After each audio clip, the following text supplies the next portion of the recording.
International trade theory है। और international trade theory को बेसिकली हम कैटेगराइज करते हैं। पहले हम क्लासिकल लेते हैं, क्लासिकल के बाद कुछ और इकोनॉमिस्ट आएंगे, इसके बाद फिर मॉडर्न इकोनॉमिस्ट आएंगे या रिसेंटली जो इकोनॉमिस्ट हैं। तो बेसिकली हम पूरे इस थ्योरी में इंटरनेशनल ट्रेड थ्योरी को क्लासिकल से स्टार्ट करते हैं और फिर एक ज्यादा डेप्थ में जाते हुए मैं एक समरी आइडिया देता हूं आपको कि जो क्लासिकल थ्योरी थी, इंटरनेशनल ट्रेड की थ्योरी है, वो बिल्कुल क्लासिकल इकोनॉमिस्ट बेस्ड थे। अब आपको पता है क्लासिकल इकोनॉमिस्ट क्या बेस्ड थे, जैसे एडम स्मिथ थे, रिकार्डो थे, जेएस मिल थे, जो कि हम मैक्रो में पढ़ते हैं। तो वहां जो इकोनॉमिस्ट थे वही लोगों ने जो थ्योरी दिया इंटरनेशनल ट्रेड के बारे में। तो हम यहाँ पर ट्रेड थ्योरी स्टार्ट कर देते हैं। तो हम देखेंगे क्लासिकल इकोनॉमिस्ट में बहुत सारे इकोनॉमिस्ट आते हैं। तो क्लासिकल में मोटे तौर पर हमें अभी दो इकोनॉमिस्ट को पढ़ते हैं। देखो मैंने लिख रखा है क्लासिकल थ्योरी। अब थोड़ा क्लासिकल थ्योरी को हमने टू पार्ट्स में डिवाइड किया। देखें क्या, सबसे पहले नीचे लिख रखा आपको absolute advantage theory of international trade. ठीक है, अब इसको हम एडम स्मिथ की थ्योरी बोलते हैं। ओके, तो एडम स्मिथ की थ्योरी बोल लीजिए या आप इसको बोलेंगे एडवांटेज, एब्सोल्यूट एडवांटेज थ्योरी बोलेंगे इसको। ठीक है, अच्छा, कि मतलब एडम स्मिथ एडवांटेज की बात करता है, इसको माइंड में एग्जाम के पॉइंट ऑफ व्यू से याद रखना, एडवांटेज की बात करता है एडम स्मिथ। और कंपेरेटिव की बात करता है, यह भी ये क्लासिकल थ्योरी का पार्ट है। क्लासिकल को हम बेसिकली हम दो पार्ट में बांटते हैं, पहले एक रिकार्डो के पॉइंट ऑफ व्यू से, एक एडम स्मिथ के पॉइंट ऑफ व्यू से। इसके लिए अब हमने कंपेरेटिव बाद में पढ़ाऊंगा आपको, आज हम सिर्फ आपको एब्सोल्यूट पढ़ाने वाला हूं, क्योंकि कंपेरेटिव को हम नेक्स्ट चैप्टर में लेंगे। अब हम बात करते हैं, लेकिन थोड़ा सा मैं आपको आइडिया दूंगा कंपेरेटिव के बारे में यहां पर। अब सबसे पहले हम लेते हैं एडम स्मिथ के बारे में। तो एडम स्मिथ सबसे पहली बात देखेंगे, आपको कुछ बेसिक पॉइंट्स लिखे होंगे हमने, थोड़ा सा नीचे आ जाना, बेसिक पॉइंट्स मिला आपको। तो देखो द बेसिक पॉइंट्स में the trade theory of first indicated important of the specialization in production. देखो आप पॉइंट पे जाना, मैं क्योंकि हमें ऑब्जेक्टिव क्वेश्चन करने हैं तो पहले पॉइंटों को समझना। क्या लिखना है, स्पेशलाइजेशन इन प्रोडक्शन। ओके, फिर क्या है, डिवीजन ऑफ लेबर। ठीक है, तो डिवीजन ऑफ लेबर, दो चीज मिला, is based on ideas theory of absolute advantage which is developed by first Adam Smith, और उनकी बुक का नाम था वेल्थ ऑफ नेशंस। यानी कि वेल्थ ऑफ नेशंस 1776 में आई, उसमें उन्होंने इंटरनेशनल ट्रेड थ्योरी के बारे में डिस्कस किया। अब आपको बताना चाहता हूं कि इनका बेस आइडियाज क्या है। देखो नीचे आइडिया लिखा हुआ है, according to the Adam Smith trade between two nations, दो कंट्री आपस में व्यापार तब करेंगी ये दोनों बेस्ड होता है, वो कहता है एब्सोल्यूट एडवांटेज पे। अब बोलोगे एब्सोल्यूट एडवांटेज क्या है, तो कहता है कि हर नेशन, देखो हर कंट्री के पास अपनी अपनी सिचुएशन है। जैसे हमारी इकोनॉमी में, हमारी इंडिया में एग्रीकल्चर बेस्ड इकोनॉमी है, तो चाइना और किसी कंट्री अमेरिका वगैरह में टेक्नोलॉजी बेस्ड इकोनॉमी है। या हमारे यहाँ जो सस्ता पड़ता है उसको दूसरी कंट्री बनाएगी तो महंगा पड़ता है। या तो ये कहना चाहता है यार कि जो हमें सस्ता पड़े, जो हमें बनाने में सस्ता पड़े, उसको हमें क्या करना है, इंपोर्ट करना है। और जो हमें सस्ता पड़े उसको हम क्या करेंगे, एक्सपोर्ट करेंगे। समझे ना? और जो हमें कॉस्टली पड़ेगा उस चीज को क्या करेंगे, हम इंपोर्ट करेंगे।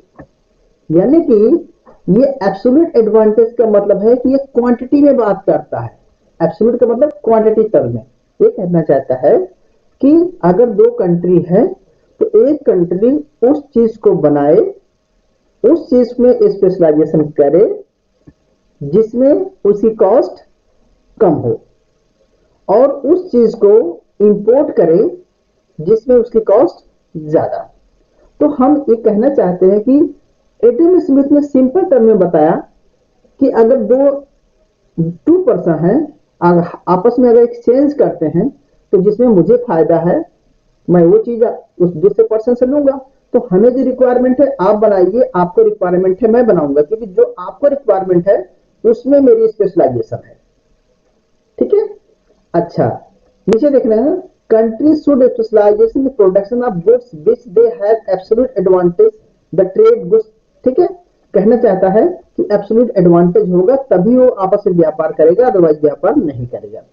अब तुम्हारे सामने सबसे बड़ी पहली बात आती है कि इस एब्सोल्यूट एडवांटेज को हम कैसे निकालें, कैसे फाइंड करें। ठीक है, तो हम अब आपको बताना चाहते हैं, अब इनके मेन पॉइंट देख लीजिए, क्योंकि हमें ऑब्जेक्टिव टाइप क्वेश्चंस करने हैं, तो आप मेन पॉइंट देख लीजिए। पहला पॉइंट है, theory is based upon the principle of labour division. मतलब इसका मतलब क्या है, लेबर डिवीजन का मतलब है कि जो जो पर्सन जिस काबिल हो, जो लेबर जो बना सकती है वही बनाए, इसका मतलब लेबर ऑफ डिवीजन है। इसी का मतलब होता है स्पेशलाइजेशन, मतलब कि उस कंट्री को वही चीज में, यस यस, तो डिवीजन ऑफ लेबर का मतलब है कि एक कंट्री वही चीज बनाए जो उसके पास उस लेबर को उसमें इंगेज करे जो उसको चीप पड़ता है, बस। ठीक है, और ये फ्री ट्रेड की बात करता है कि एक कंट्री से दूसरी कंट्री में फ्री ट्रेड की बात करता है, बिना किसी रोक टोक के एक्सपोर्ट इंपोर्ट हो रहा है। इस थ्योरी का मेन आइडियाज है। और क्या है कि जो लोअर कास्ट है उसको क्या करेगा, प्रोड्यूस करेगा, और जिसमें हाई कास्ट है, हाई कास्ट उसको एक्सचेंज करेगा, यानी कि जो चीज उसको कॉस्टली है उससे अपने गुड्स को एक्सचेंज करेगा और वो एब्सोल्यूट कॉस्ट एडवांटेज लेगा। तो देखना, मैं आपको बताना चाहता हूं, अगर कंपेटिव कॉस्ट एडवांटेज लिखा है तो किसकी थ्योरी हो जाएगी, रिकार्डो की। अगर लिखा है एब्सोल्यूट एडवांटेज तो किसकी हो जाएगी, एडम स्मिथ की। बड़ा कंफ्यूजन होता है, कई बार एग्जाम में आता है competitive cost advantage, absolute cost advantage. तो एब्सोल्यूट एडवांटेज किसकी होती है, एडम स्मिथ की, और कंपेटिव किसकी होगी, रिकार्डो की। तो कंपेटिव हम थोड़ा सा बता देते हैं आपको। ओके, हाँ ये भी तरीका है दूसरा। देखो अब थोड़ा सा रिकार्डो के बारे में थोड़ा सा जान लीजिए। रिकार्डो भी कहता है कि सेम चीज कहता है, रिकार्डो थोड़ा सा, लेकिन वो कहना चाहता है हट के कि हम कंपेयर करेंगे, जिसमें हमें ज्यादा चीप पड़ेगा हम वो बनाएंगे। मतलब है, वो कहता है कि हो सकता है हम दोनों चीज सस्ती बना रहे हैं, मान लीजिए हम एक्स और वाई का एक्सपोर्ट इंपोर्ट करते हैं, तो मैं दोनों चीज सस्ती बना रहा हूं, तो उसमें से मैं कौन सा बनाऊं। तो कहता है फिर हम कंपेयर करेंगे कि हमें कौन सा सस्ता पड़ रहा है ज्यादा बनाने में, तो इसको हम कंपेटिव कॉस्ट एडवांटेज में पढ़ाते हैं। रिकार्डो की थ्योरी पढ़ाएंगे तो आपको डेट में बताएंगे। ठीक है, और एब्सोल्यूट में होता है कि सिर्फ क्वांटिटी देखते हैं। अब आपको एब्सोल्यूट समझने का तरीका क्या है, तो मैं आपको एक पहले इनके एजम्पशंस जानना बहुत जरूरी है, क्योंकि एग्जाम में आपके एजम्पशन से क्वेश्चन आते हैं। तो एजम्पशंस को पहले आप समझ लीजिए, एजम्पशन अगर आप समझ लिया आपने, यस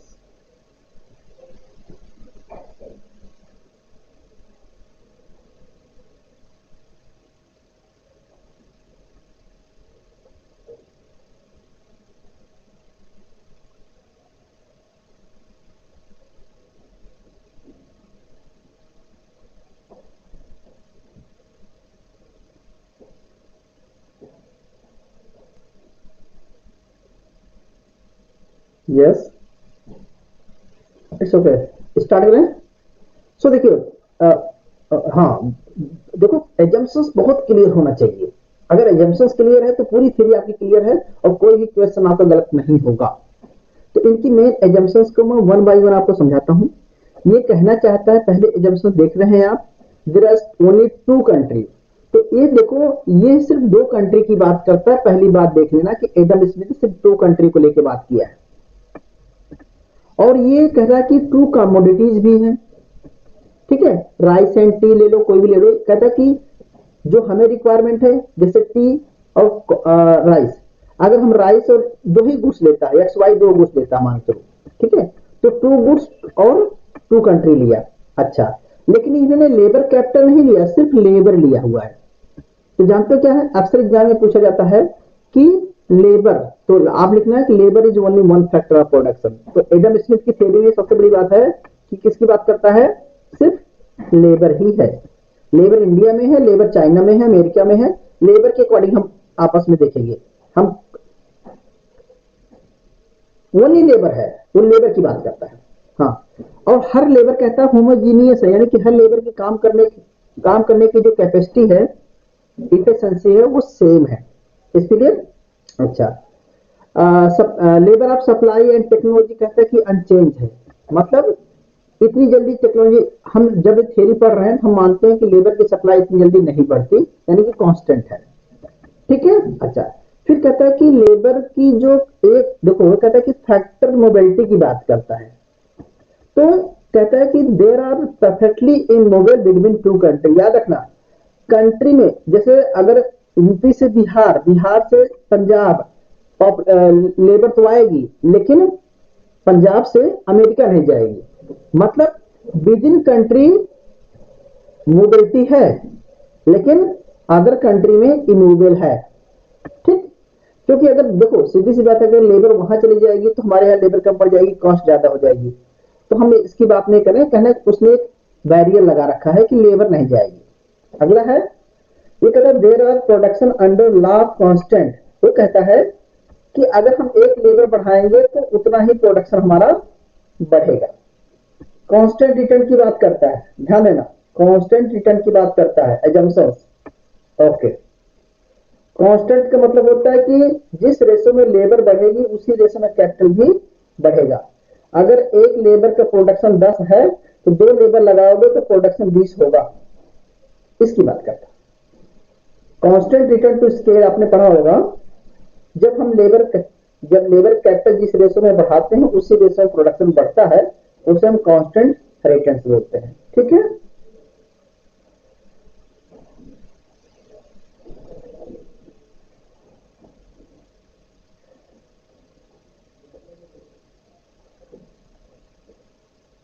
जी,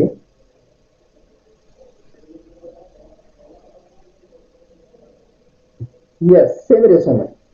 आप ऐसा कहिए देयर सेम रेशो। यस, कौन रेशो मतलब सेम रेशो। ठीक है। हाँ हाँ, उसी आधार पे। ठीक है, और आप सही समझ रहे हैं। अगला है ट्रेड बिटवीन टू कंट्री। ठीक है, ये बार्टर सिस्टम की बात कर रहा है, यानी कि आप 1 किलो राइस देंगे तो आपको एक एक बैग टी दूंगा, इसका समझ लीजिए, कोई भी हो सकता है। ओके, तो बार्टर सिस्टम पे बेस्ड है ये थ्योरी, इसीलिए इसको एब्सोल्यूट एडवांटेज बोला जा रहा है, ध्यान रखना। फिर कह रहा है कि यहाँ पर फ्री ट्रेड है। ठीक है, कोई बैरियर नहीं है। जब फ्री ट्रेड है, कोई बैरियर नहीं, इसका मतलब गवर्नमेंट यहाँ पर नहीं है, there is no government. Okay, और ये है perfect, international market is perfect है, मतलब हमारे यहाँ भी और दूसरी कंट्री में जिसके पास एक्सपोर्ट इंपोर्टर है वहां पर परफेक्ट कंपटीशन है। ओके, और ऑल फैक्टर फुली यूटिलाइज, मतलब है कि लेबर, मतलब मार्केट एक कहता है कि उस कंट्री में जो भी लेबर है फुली लगी हुई है, लेबर बैठी नहीं है, मतलब फुल इम्प्लॉयड है। ओके, और दूसरा है नो ट्रांसपोर्टेशन कॉस्ट। कहता है कि अगर एक कंट्री से दूसरे कंट्री में एक्सपोर्ट करेंगे तो वो ट्रांसपोर्टेशन कॉस्ट नहीं माना जा रहा है, नहीं ले रहा है। ठीक है। तो हाँ, तो आपको ये एजम्पशन को बहुत ज्यादा माइंड में रखना है, क्योंकि इसमें से क्वेश्चन पूछा है, this is not applicable for Adam Smith theory. तो आपको ध्यान देना है कि ये परफेक्ट कंपटीशन की बात करता है, गवर्नमेंट एब्सेंस की बात करता है, फ्री ट्रेड की बात करता है, लेबर की बात करता है, कांस्टेंट लॉ रिटर्न की बात करता है, होमोजीनियस की बात करता है, और ओनली वन फैक्टर की बात करता है। इसको माइंड में रख लेना है 100%। क्लियर।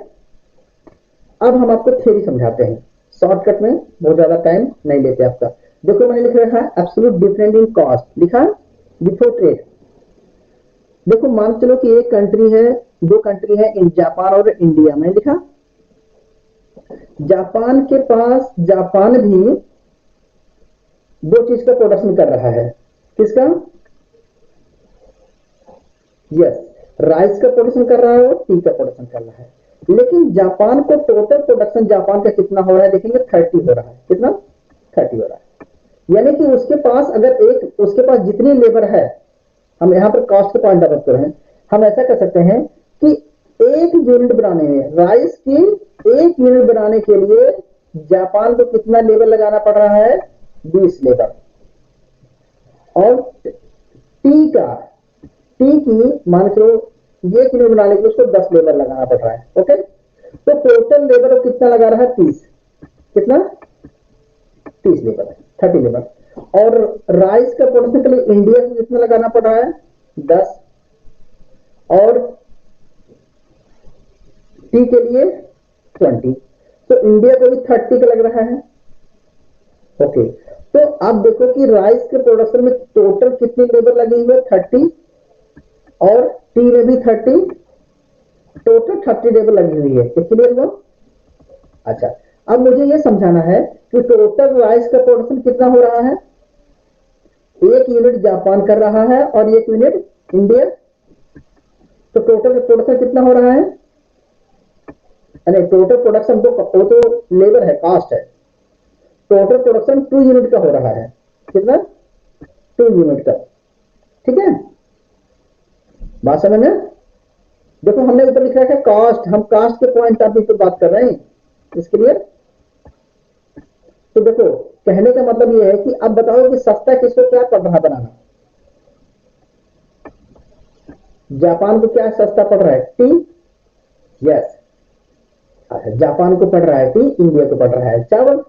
अच्छा, अब बताओ अगर मैं बोलूं आपसे कि जापान का जो 20 लेबर है जो राइस का प्रोडक्शन कर रहा है? उस 20 लेबर को अगर वो टी बनाना स्टार्ट कर दे, तो टी का प्रोडक्शन कितना करेगा? 3 यूनिट करेगा, 3 करेगा ना? क्यों? क्योंकि उसके पास टोटल लेबर कितनी है 30, और 30 को डिवाइड करो 10 से तो 30 3 आ गया। और इसी तरह से अगर हम इंडिया के पास कितनी लेबर है 30, और अगर वो सिर्फ राइस बनाएगा तो कितना बना पाएगा? 30 को हम 10 से डिवाइड करेंगे, कितना निकलेगा? 3। तो अगर हम एक एक आदमी बनाता है, मान के चलो इंडिया, और अगर एक आदमी तो सिर्फ राइस का देखा जाए तो ओवरऑल प्रोडक्शन कितना हो रहा था? पहले 2 ही हो रहा था भाई। एक राइस एक मान चलो 1 क्विंटल जो है जापान प्रोडक्शन कर रहा था, 1 क्विंटल इंडिया प्रोडक्शन कर रहा था। बात समझे ना? लेकिन अभी टोटल प्रोडक्शन कितना हो रहा है? 3 क्विंटल का हो जा रहा है? और टी का प्रोडक्शन भी कितना हो जा रहा है? 3 क्विंटल हो जा रहा है। समझे ना? अच्छा, तो इंडिया को कितना चाहिए? इंडिया को सिर्फ 1 क्विंटल चाहिए था ना, और 2 क्विंटल एक्सपोर्ट कर देगा तो दो मतलब 2 एक्सपोर्ट करेगा तो उसको टी कितना मिलेगा? 2 मिल जाएगा। मैं समझ आ रहा है? आप देखिए फिर से समझाता हूं आपको, छोटा तरीका ही देखिए। ओके, प्लीज मैं फिर रिपीट करता हूं। देखिए आप राइस के लिए, अच्छा दोनों में से आपने डिसाइड करें कि कौन क्या बनाएगा। क्लियर हुआ? ओके, नेक्स्ट दूसरे पे आइए। Production of labour after trade. जब हम प्रोडक्शन की बात करेंगे, ट्रेड की बात करेंगे, तो देखो कितना बनाएगा। राइस 40 आ गया और टी 40 आ गया, मतलब इंडिया क्या बनाएगा? टी बनाएगा वो 40 का बनाएगा, और जापान कितना बनाएगा? राइस 40 बनाएगा। और पहले कितना हो रहा था प्रोडक्शन? देखो 30-30 हो रहा था। ठीक है, अच्छा अभी कितना कितना हो रहा है? 40-40 हो रहा है। ठीक है, तो टोटल चेंज हो गया। क्लियर? यस। सो बेसिकली हम स्पेशलाइजेशन की बात कर रहे थे। अगर हम स्पेशलाइजेशन करेंगे तो ये जो, यस ऑफ कोर्स, जी जी जी जी, बस वही था। तो यानी कि अगर टी के स्पेशलाइजेशन करेगा तो अगर टी यहां लगा देगा तो चेंज हो जाएगा। क्लियर है? तो देखो अब चेंज इन प्रोडक्शन हो गया। 40-40 था पहले, 30-30 हो गया, मान चलो 1। अच्छा, अब नीचे आते हैं, कितना चेंज हुआ आप देख लीजिए। चेंज इन प्रोडक्शन, राइस के पहले प्रोडक्शन कितना था? 20 हो रहा था, +20 हो गया, और ये +20 हो गया। यानी कि जापान, अब जापान का माइनस कर दिया मैंने, -10। जापान मतलब जापान टी को नहीं बनाएगा, जापान किसे बनाएगा? राइस को बनाएगा। और इंडिया क्या बनाएगा? टी को बनाएगा। ठीक है, तो क्या होगा, दोनों को 10-10 का फायदा हुआ। क्लियर, इतना समझ में आ गया। मैं दूसरे तरीके समझाना चाहता था कास्ट के तरीके से आपको, लेकिन ये समझ आ गया। तो एक दूसरे को एक्सपोर्ट करेंगे तो दोनों का फायदा हो जाएगा, 10 को इसका फायदा हुआ, 10 को इसका फायदा हुआ। और अगर खुद से बनाते तो सिर्फ कितना कितना बना पाते, 30-30 बना पाते। और अगर आपस में एक एक स्पेशलाइजेशन किया तो 40-40 बना रहे हैं। और आपस में अगर ठीक है थोड़ा सा 40-40 हो गया, ठीक है, अगर आप ट्रेड करेंगे तो आपस 10-10 का दोनों को फायदा हो गया। क्लियर। अच्छा, अब नीचे आइए, इसके कुछ क्रिटिसिज्म पॉइंट देख लीजिए जो कि एग्जाम में पूछा जाता है। तो पहले बताइए आप कि ये जो एजम्पशन दिया कि लेबर ही एक फैक्टर है, ये सही नहीं है। क्यों नहीं सही है? क्योंकि बिना कैपिटल के प्रोडक्शन नहीं हो सकता। क्लियर। दूसरा कहता है कि कांस्टेंट रिटर्न तो हो ही नहीं सकता कभी कि लेबर जितना बढ़ेगा उतना प्रोडक्शन बढ़ेगा, हो नहीं सकता। तीसरा है कि ट्रांसपोर्टेशन कॉस्ट जो एज्यूम किया हुआ है, भाई लगेगा लगे, ओके। और फैक्टर नॉट कहता कि ये कंट्री दूसरी कंट्री फैक्टर जाएगी, अरे हो ही नहीं सकता भाई, आजकल तो जा ही रही है, ठीक है। और कहता है कि टू कंट्री के साथ ही व्यापार नहीं हो सकता, कई कंट्री के साथ व्यापार होता है, हाँ। और फ्री ट्रेड तो हो ही नहीं सकता आज की डेट में, पॉसिबल नहीं है, ठीक है, क्योंकि हर कंट्री का मेमोरी सिचुएशन है। फुल एम्प्लॉयमेंट कभी हो ही नहीं सकती है, एंड हमेशा अंडर एम्प्लॉयमेंट रहता है।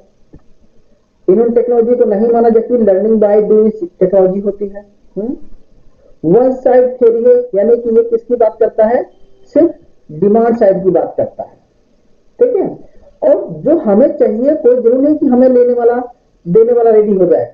भाई अगर मुझे राइस चाहिए तो मुझे ऐसी कंट्री सर्च करना पड़ेगा जो राइस एक्सपोर्ट करे, और अगर मैं टी एक्सपोर्ट कर रहा हूं तो हमें ऐसी कंट्री चाहिए जिससे हमें टी एक्सपोर्ट करें, जो जिसको टी चाहिए। तो ये यार बड़ी मुश्किल हो जाएगी। तो ये एजम्पशन से क्या होगा कि इस थ्योरी में प्रॉब्लम आ जाती है, इसीलिए इसके बाद रिकार्डो की थ्योरी आती है कि ऐसा नहीं है, ठीक है। आगे चल के बताएंगे आपको। अब सारा पॉइंट समझ गए एक बार, पॉइंट क्लियर। अब अगर आपसे मैं क्वेश्चन स्टार्ट करूं तो शायद कर पाएंगे, ओके। तो मैं फर्स्ट क्वेश्चन देता हूं आपको और आप इसका आंसर बताइए, फिर मैं एक्सप्लेन करूंगा। अगर आपका आंसर गलत रहेगा और सही रहेगा तो मैं बोलूंगा आपका सही आंसर है, ओके। हाँ, यस, फर्स्ट क्वेश्चन बताओ। So how is competitive advantage defined? It means, yes, 1 minute का समय देता हूं आपको।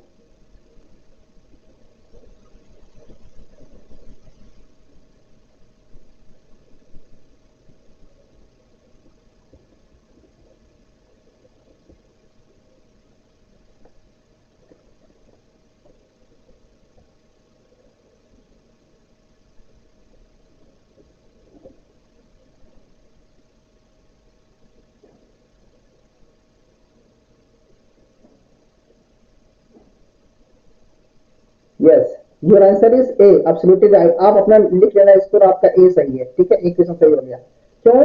मैं डिफाइन करता हूं, फर्स्ट आंसर इज फर्स्ट, क्योंकि देखो फर्स्ट आंसर हमारा ये कहता है कि एब्सोल्यूट, अभी थोड़ी देर पहले पढ़ के आए हैं कि हम उस चीज में स्पेशलाइजेशन कर लेंगे जिसमें हम लेस इफिशिएंट होते हैं, उसको हम क्या करेंगे, इंपोर्ट करेंगे, और जिसमें हमारा बहुत ज्यादा इफिशिएंसी होगी उसको हम क्या करेंगे, प्रोड्यूस करेंगे और उसको एक्सपोर्ट करेंगे। So my first answer is clear. Second question, 4 factor of endowment. तो इसका मतलब ये होता है, आप बताइए फिर बताता हूं।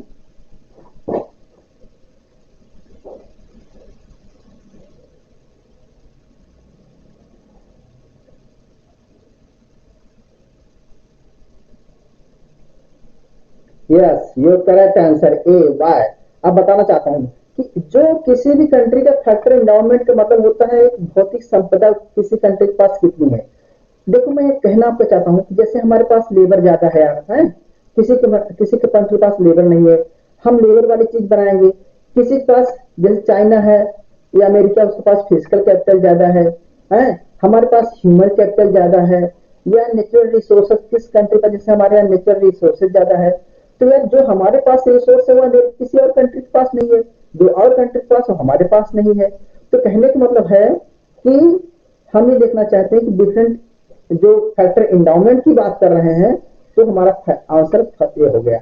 और वैसे देखा जाए, आपसे पूछा जाता है कि ट्रेड किस पर डिपेंड करता है, तो ये सारे फैक्टर आ जाएगा भाई। टेक्नोलॉजी हमारे यहाँ है, क्लाइमेट्स है, जो हमारे यहाँ क्लाइमेट्स अच्छी है, ठीक है, ये बहुत कुछ आ जाता है। लेकिन हमारा आंसर था कि फैक्टर इन्वायरमेंट का मतलब भौतिक संपदा, मतलब इन चीजों का होता है कि किसी के कंट्री के पास लेबर कितनी है, कैपिटल कितनी है, उसके पास ह्यूमन रिसोर्स कितना है, ठीक है, नेचुरल रिसोर्स यानी कि उसके पास ये कोल माइन, ठीक है, ये सब कितना है, ये सब चीजें बात। Answer second. थर्ड लेते हैं।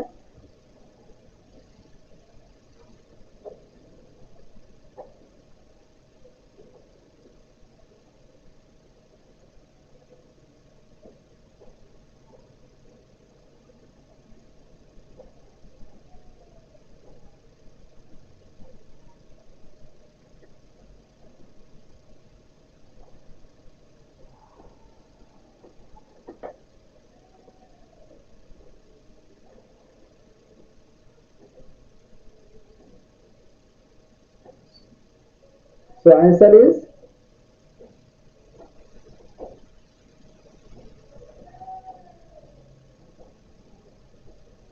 देखो, नहीं फाइनल करो, योर आंसर है डी इज करेक्ट, गुड।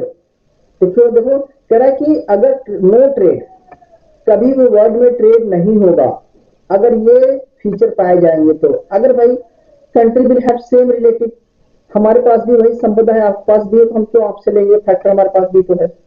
और अगर कंट्री में जो होमोजीनियस टेस्ट है, हमारा टेस्ट, दोनों का टेस्ट सेम सेम है, तो क्यों लेंगे हैं। There is no destruction of the externalities, ठीक है, तो कोई ग्राह्यताएं नहीं है, तो क्यों लेंगे, तो इसका मतलब ऑल सही है। अगर ये सारे चीज होगा तो हमारा ट्रेड नहीं होगा। ट्रेड तभी होगा जब सिमिलरिटी डिफरेंट हो, हमारे पास जो है, जो चाहिए हमारे पास नहीं है, ठीक है, क्लियर। या हमारे गुड्स को किसी दूसरे कंट्री में डिमांड होगी तभी तो हम एक्सपोर्ट करेंगे। अगला क्वेश्चन, नेशनल कंडक्ट इंटरनेशनल, हाँ, नेशंस कंडक्ट इंटरनेशनल ट्रेड, क्यों।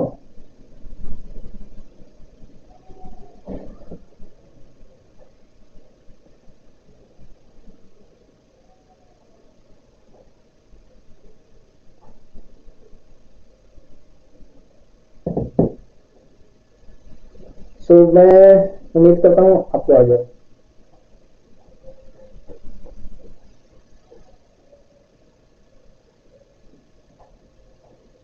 Clear, okay. I think your answer is B. Why, कह रहा है कि हाँ, national conducted international trade because resources are not equally distributed among the all trading nation। अगर हर country के पास सारा कुछ रिसोर्सेज होगा ही तो क्यों आपस में एक्सपोर्ट इंपोर्ट करेगा। Clear,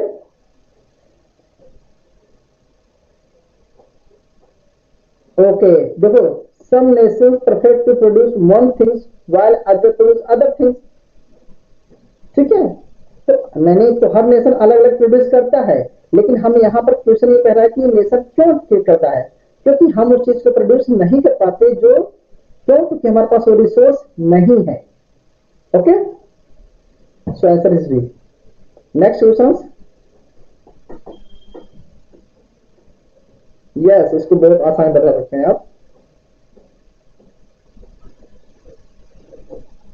no, fast fast theory, हाँ, सबसे पहले ये आई थी मर्केंटाइल थ्योरी, वाणिज्यिक थ्योरी, इसके बाद आई थी, अगर देखा जाए तो फिर इसके बाद जो आई थी कंपेरेटिव कास्ट वगैरह आई थी, ठीक है, बहुत पहले की बात है, ठीक है। फिर ए आई थी, फिर एब्सोल्यूट आई थी, एब्सोल्यूट आई, फिर ए आई थी, हेक्सागोनल सबसे बाद में आई। नेक्स्ट क्वेश्चन, मर्चेंटाइलिस्ट, वाणिज्यिक,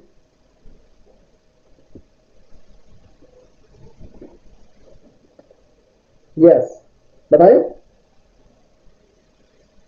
नहीं, सेम वही, मतलब बेस वही है, मतलब क्लासिकल थ्योरी का ही बेस्ड है, इन्हीं को हम क्लासिकल थ्योरी बोलते हैं। इसको माय पॉइंट। तो इसका भी आंसर क्या होगा, promoting export and discouraging the import. जितने भी वाणिज्यिक थे इन लोगों ने एक्सपोर्ट, तो पहला ऑप्शन सही है आपका, इसका हमने आपको बता दिया। अगला बताइए। Yes,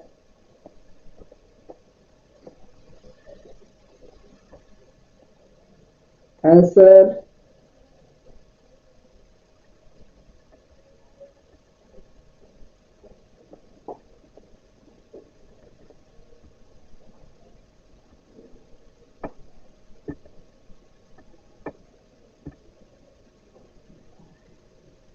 Y, excuse me, final करो। DRA, D, done. वाकई हम थोड़ी देर पहले पढ़ चुके ना, एब्सोल्यूट एडवांटेज। एडम स्मिथ को एब्सोल्यूट एडवांटेज जोड़ो, आंसर इज डी। कंफ्यूज करने के लिए बहुत सारी बातें लिखी जाती हैं, लेकिन आपको मेन पॉइंट पकड़ के रखना है। अगला है, if a nation has open economy it means nation.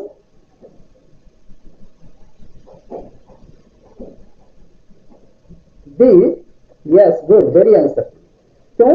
क्योंकि जब हम फ्री फ्री इकोनॉमी की बात करते हैं, नेशन की ओपन इकोनॉमी, मतलब there is export into other country, no variable, no government. और एब्सोल्यूट एडवांटेज थ्योरी को मानता है कि कोई बैरियर्स नहीं है। सो वन कंट्री से दूसरी कंट्री में एक्सपोर्ट इंपोर्ट होगा। So your answer is D. Is clear? Next answer.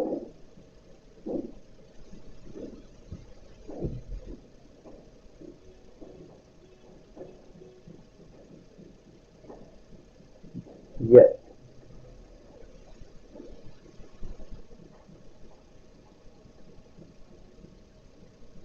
Answer yes, all. क्योंकि किसी कंट्री का देखो क्या है, मैं आपको समझा रहा हूं। जब हम इंटरनेशनल ट्रेड की बात करते हैं, तो डोमेस्टिक इकोनॉमी में क्या होता है कि हमारा कंपटीशन बढ़ जाता है। हम उस चीज को मंगाते हैं, जब चीज मंगाते हैं उसको सीखते हैं कि बनाया कैसे है, तो धीरे धीरे हमें वो न्यू प्रोडक्ट की नॉलेज होती है कि खुद से बनाना स्टार्ट कर देते हैं। जैसे पहले मेड इन चाइना था, मेड इन जापान था, आज मेड इन जापान लैब हो गया। जापान की टेक्नोलॉजी हमारे यहाँ आएगा, दोस्तों धीरे धीरे उसको अडॉप्ट कर लेंगे। हम उस प्रोडक्ट को नई डिजाइन कर लेते हैं, खुद से बनाना स्टार्ट कर देते हैं। और क्या होता है, जब हम खुद से बनाना स्टार्ट कर देते हैं, तो प्रोडक्ट के प्राइसेस हमारे यहाँ गिरना स्टार्ट हो जाते हैं। ठीक है? तो कहने मतलब इंटरनेशनल ट्रेड से डोमेस्टिक इकोनॉमी इफेक्टिव होती है। क्यों? क्योंकि हम टेक्नोलॉजी सीखते हैं, डिजाइन सीखते हैं, प्रोडक्शन चेंज करते हैं, खुद से बनाना स्टार्ट कर देते हैं। तो all of above. Next question. It's very clear. Okay, so absolute cost advantage. Absolute cost advantage. Absolute cost advantage. Yes, good. कुछ लोग क्या होता है, कास्ट को देखते ही क्या करते हैं, वो कंफ्यूज जाते हैं, रिकॉर्डो मान देते हैं। अगर वो एब्सोल्यूट को ध्यान नहीं देते हैं, एब्सोल्यूट कास्ट की बात करेगा तो ऑलरेडी वो एडम स्मिथ है, और कंपेटिव कास्ट की बात करेगा तो Ricardo. Good, very nice. Next question. थोड़ा बड़ा क्वेश्चन हो गया है, लेकिन पढ़ेंगे तो समझ आएगा। एब्सोल्यूट एडवांटेज कहना क्या चाह रहा है, मैं खुद पढ़ देता हूं, आपको टाइम लगेगा तो। ये okay. So I hope, yes, good answer. Why answer? Because मैं थोड़ा सा एलिब्रेट कर देता हूँ। कह रहा है कि सिचुएशन अगर टू कंट्री है ए और बी, तो टू गुड्स हैं। देखो, टू कंट्री मिल गया आपको, टू गुड्स मिल गया, और एक्स वाई है। ए कंट्री को एब्सोल्यूट बेटर प्रोडक्शन है एक्स में, और बी का एब्सोल्यूटली प्रोडक्शन कर रहा है वाई का। तो जाहिर सी बात है कि ए क्या स्पेशलाइजेशन करेगा एक्स को बनाने में, और बी बनाएगा वाई को, तो एक दूसरे फिट होगा और गेन होगा। तो पूरी पूरी डिफिनेशन ही हमने यहाँ पर रख दी थी, ताकि एब्सोल्यूट एडवांटेज समझ में आ जाए कि two nations, two country, two goods, export import, specialization, then profit. Very nice. Next question is, oh sorry,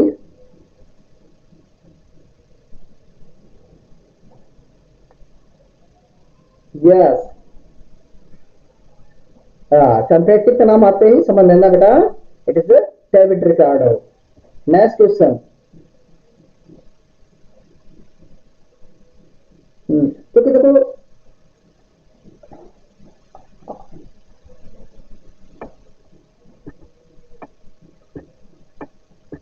your time has up.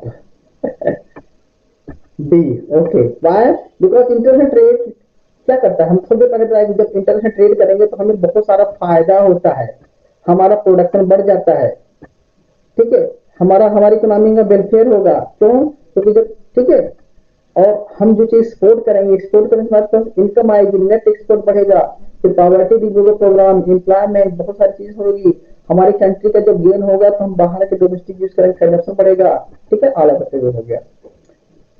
David Ricardo assumed perfect mobility is labor.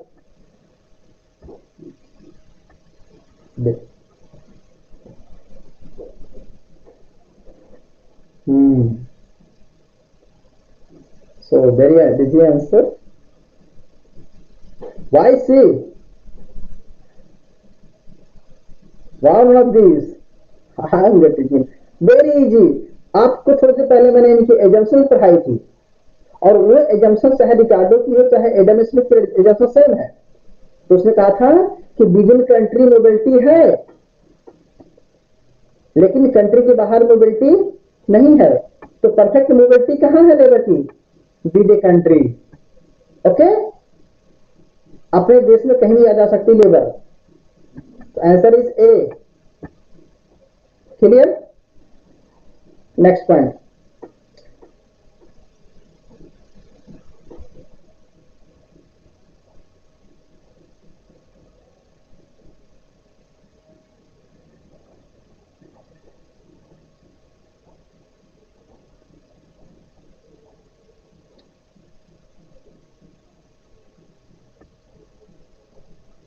So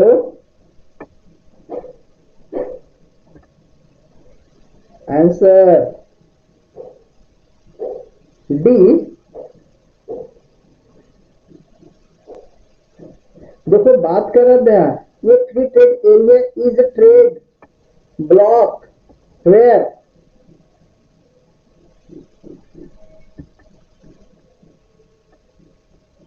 yes good, बस A answer सही आपका।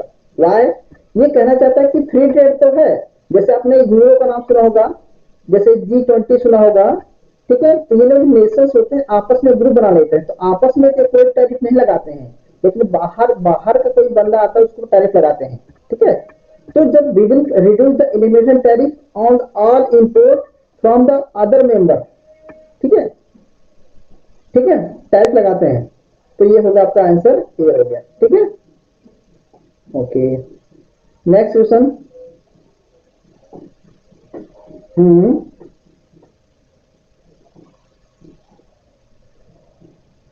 Following reason expect.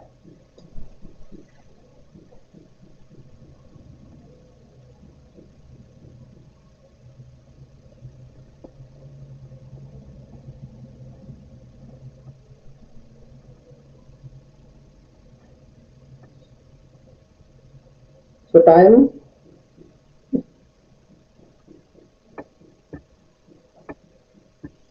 Answer बताइए फिर आपको बताता हूं।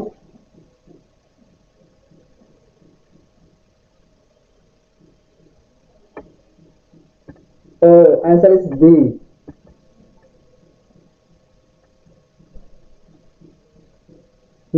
मतलब migration नहीं हो रहा है,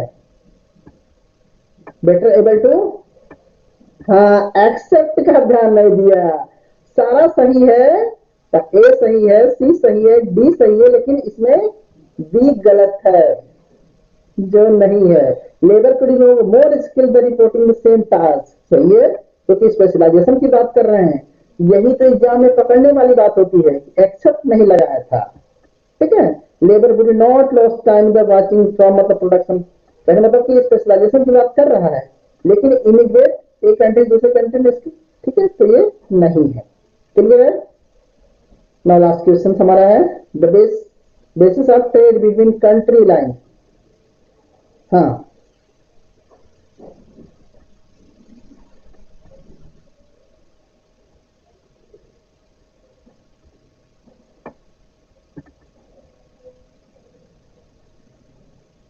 आंसर फाइनल बताइए प्लीज।